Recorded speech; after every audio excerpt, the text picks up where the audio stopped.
Come on!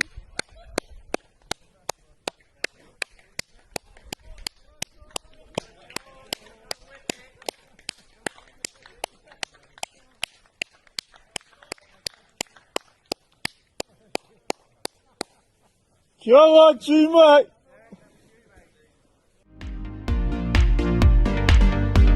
Welcome back to the Cricket Diaries podcast.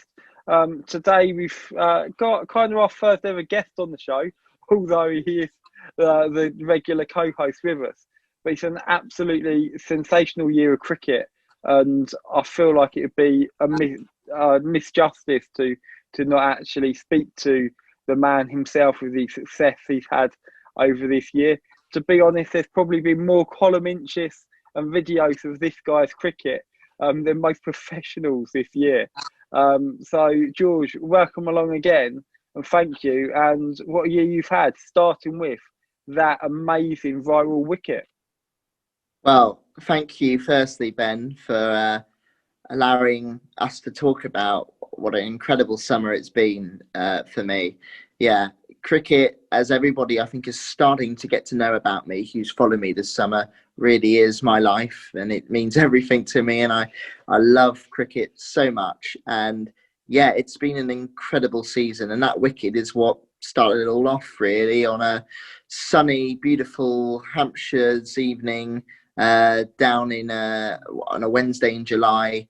And I got a chance to bowl that I never thought I would get a chance to bowl, and I've always fancied myself as a bowler in garden cricket, but never in an actual competitive match. And just like I always do, tried my best, and it came off, and I got a wicket which really, for me, it was a slow, loopy delivery. You wouldn't see it in any test match ground or any county venue for that matter. It's not going to win any beauty contests, but, you know, it was my style, and my club gave me the opportunity to showcase my unique take on the game. And, you know, we got caught at short extra cover, and I think nobody could believe it, least of all me, given my celebration where I think I jumped up and down about 15 times. But yeah, it was an amazing moment, and I think what really strikes me, speaking to a lot of people with my story that's been shared this summer, is getting to hear other people's stories of sport as well, not just cricket, but sport in general, and that it really gives you a platform to sort of be yourself, and sort of anything else you're dealing with in life, you can forget about it in that moment. And that's what I love about cricket. For those few hours, I'm me, and I'm playing the game that I've loved since I was a little boy. And for me, that means everything. And I can be myself. I can have my own style. I probably wouldn't be able to do that in football or rugby. I wouldn't even make the team sheet. So for me, it was special, and only cricket could give me that sort of joy and opportunity. So I'm so thankful to the sport. But yeah, an incredible moment, and yeah, an amazing wicket for me. Yeah, a great wicket, and I think, as you said there, it just sums up the sport really well, of how inclusive it was, the different styles and everything. Very much like a snake kind of moon ball, wasn't it? Sort of like maybe sort of like a bit of the glare and the sun caught reflecting off the actual moon itself, contributed to taking the wicket. But I think just sort of like the joy that not only the video shows in the moment, but how well it's been received. It's been shared now on multiple social media channels. Kind of don't want to make you blush too much, but hundreds of thousands of views if you add up all the different places it's been. It just goes to show that actually not only does cricket have that great camaraderie when we're at the places, but its online presence as well, bringing people into the game when it's traditionally recently had a bad image problem in terms of bringing new fans into the game. What's your views on sort of like how that kind of wicket potentially has inspired other people to get out there? It inspired me to get out there as well. Yeah, I mean, I guess I just have to say thank you, because I'm really blown away by all of this. Even now, when you talk about the amount of views that it got and the amount of support I've had, really hasn't sunk in. I never thought I would ever be sort of someone who people would look up to in that sort of way. But it's great. I mean, I was always told, I've had a couple of challenges through my life, as many people have as well. And one of them was I was bullied at school before I went to my secondary school, and sort of sport was a big part of it. I was told I wasn't good enough. I have dyspraxia, which is like the physical version of dyslexia. So my fine motor skills and my coordination are actually a bit deficient. It's not a disability as such, but it is something which means I can't really write properly, and my fine motor skills and all of that. So not very conducive to playing cricket, you might say. But I was sort of told I wasn't good enough. And I've been from a great family, such a supportive family, who were great at sport, and sport is great. And I always looked up to my brothers and my family and thought, you're great at sport, and I would love to join you one day as sort of being on the field. Cricket is the first time I've ever felt really accepted. And that's what I felt with my wicket. So if I can be a champion for the underdog, for the sort of never say die spirit, which says, no, you go, and if you enjoy this sport, you deserve to be on that field of play, whether it's cricket, whether it's football, rugby, whatever it is, as much as anybody else is. And I never thought I'd be in a position to be that person. But if I can, even for one summer, just say, I did it, you can too, then that is all I wish to do. And yeah, that's all I really want to do. And to inspire others is amazing. And I think cricket is the sport I truly believe that can do that the most. It's a team sport, but it's all about individuals and what you can bring. And actually, it's one of those sports where the more unorthodox you are, but like me, the more loved you are, because you bring something different to the table. And I've never really felt that before in sport. And it's amazing. And it doesn't just help me with cricket, it helps me in my whole life. When I feel wanted, I feel accepted, it has helped me no end. And if other people can experience that level of joy, and if I've helped even in the tiniest way, help them to do that, then that would make my life, really. That would be incredible, because that's all I've ever wanted to do, really, is make people proud and make people want to play sport, because I see the benefits it's done for me. It's saved my life, and it can do the same for so many others. Yeah, it's been amazing, and I'm sure there are many people who've watched this and who've watched that video, definitely, who've really got out the bus and actually, in a real tough, challenging year, gone out. As I said, I've played cricket for the first time this year, and I've played 2 games now, and I don't think I would have played either if even answering that text message when I first got asked to play, if it would be like, actually, I've seen the joy it brings. And actually, there's that little bit of, you don't have to. I've always been worried that I'm not great. Like, there is a TikTok video on this page you can have a look at to show how poor I couldn't even get anywhere near the ball with the bat and ball. However, I had the confidence just to go out there and do it and enjoy what I love. And obviously that stems from having chats with you in the past as well. So it's great. Talking about batting, now, before on this podcast, had a real joyous moment when I think you matched your highest score of 1 Yeah. at the start of the season. How's your batting been going? Well, I think ever since the wicket, I've sort of become I wouldn't even say half decent, but I've become better than I've ever been before, even if it's just for a few months. It's sort of given me this weird confidence. Weird things started happening for a month. I started batting okay, and all of this, and that was so funny to me. But yeah, my batting's it improved.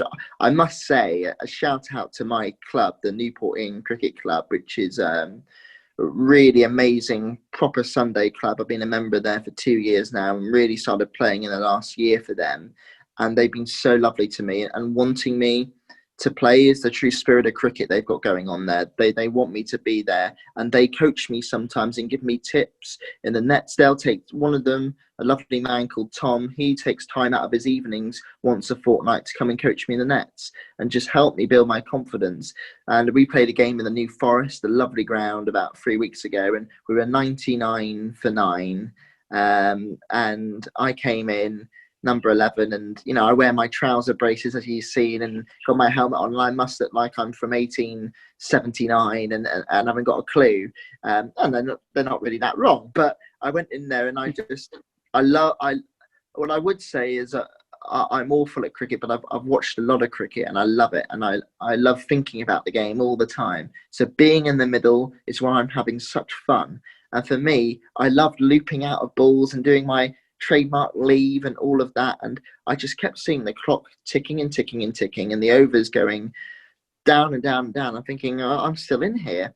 And it was only on the last ball when I got run out where he ran a free, and you know, ice turns slower than the Titanic, Ben. So, you know, trying to get free is going to take a test match innings. It's going to take 5 days for me to run a free. So, unfortunately, I got run out on the last ball, but came off, and I thought, oh, I was in there for a while. And the scorer said to me, 9 overs. And we put on 41, the partnership. My number 8 batsman, he put on 40 and I put on 1. But, you know, that was an amazing thing for me. And I thought, oh my God, I've lasted that long time. And I enjoyed that as much as my wicket, because anytime I'm in, what I love about cricket is it gives you, it's a team sport, but it gives you the individual responsibility to prove yourself and to contribute. And I'm a number 11 who just loves the game, and I have it as a Sunday. I go out there because I enjoy it, and it's a massive part of my weekend. I'm not picked, let's be honest, for my skill. I'm picked because I want to be part of the team, and my team are great enough to give me that opportunity. So to actually say, no, I did contribute. Without me, we might have been a couple of runs shorter.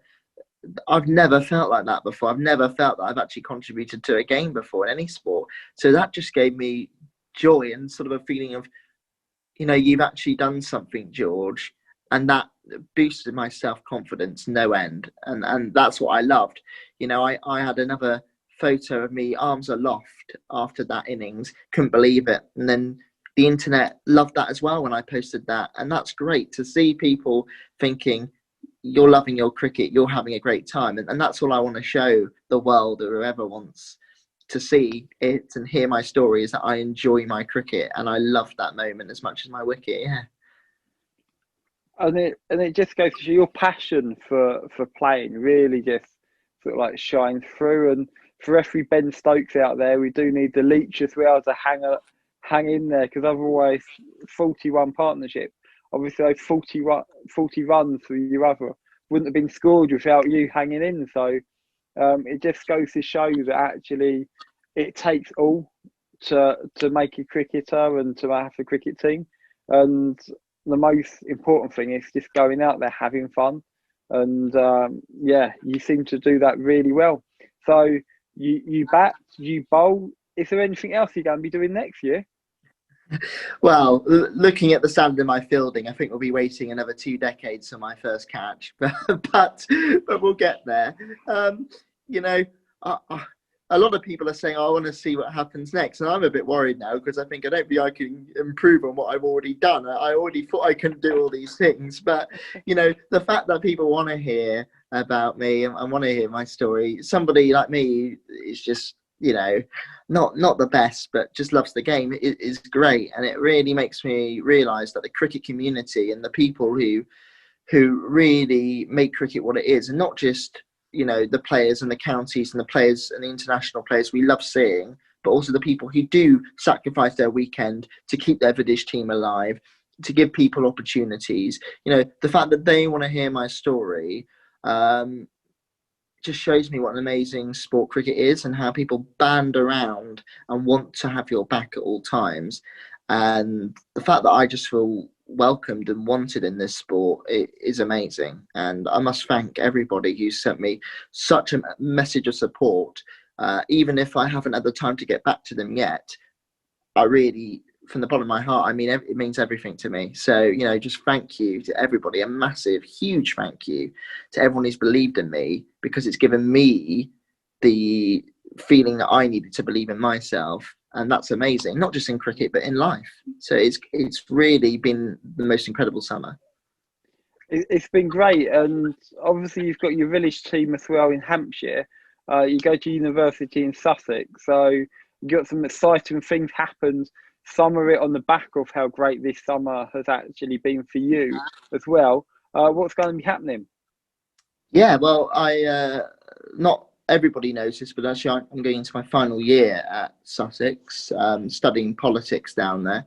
And I love going to uni there. It's a great uni. The best thing I ever did was on my birthday, my first year, it was my third day at university. I went down to the Freshers' Fair in my Hampshire shirt, and I was very nervous, and I found the cricket club and signed up. And they are the most amazing university cricket club I could wish to join. They're so welcoming. They've nicknamed me the G-Force, and I love it down there. They wanted to help improve my skills, and every Saturday for 2 hours I'll be with them in the sports hall with a proper coach, practicing my bowling all the time and my fielding. Not so much my batting, because I thought that was a lost cause, but they've been great like that. And without that, I definitely wouldn't be in a position to have the confidence to play every week, or to be able to say, yeah, I can have a bowl. So I must thank them. And what's happened this summer has been incredible. I got elected vice president of the club there.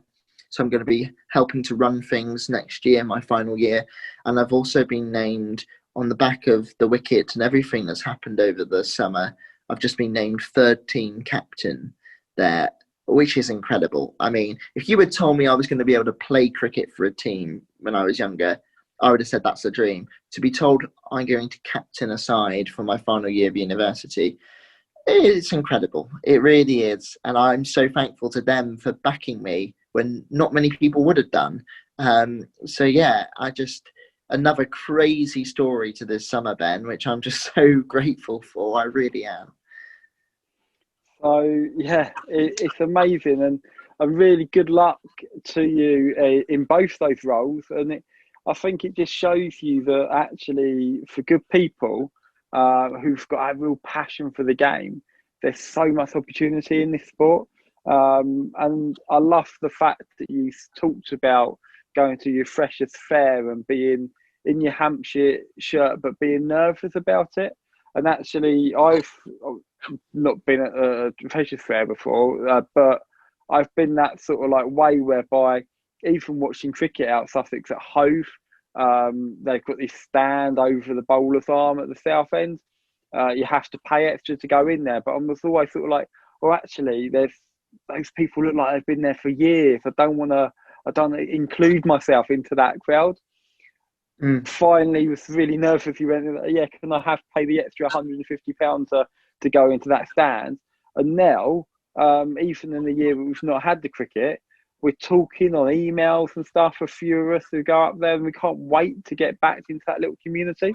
And it just goes to show that I thought I was never going to be accepted into that new crowd, given that they've been up there for decades. However, within the first day, afternoon, I think they left me alone for about 3 or 4 overs before they sniffed out this new person and asked what he was about. And it just shows that great cricket community, that it's just that common interest and that common love. And it's great to have really good people around. And so not only, though, do we have all your videos, you got into the written press.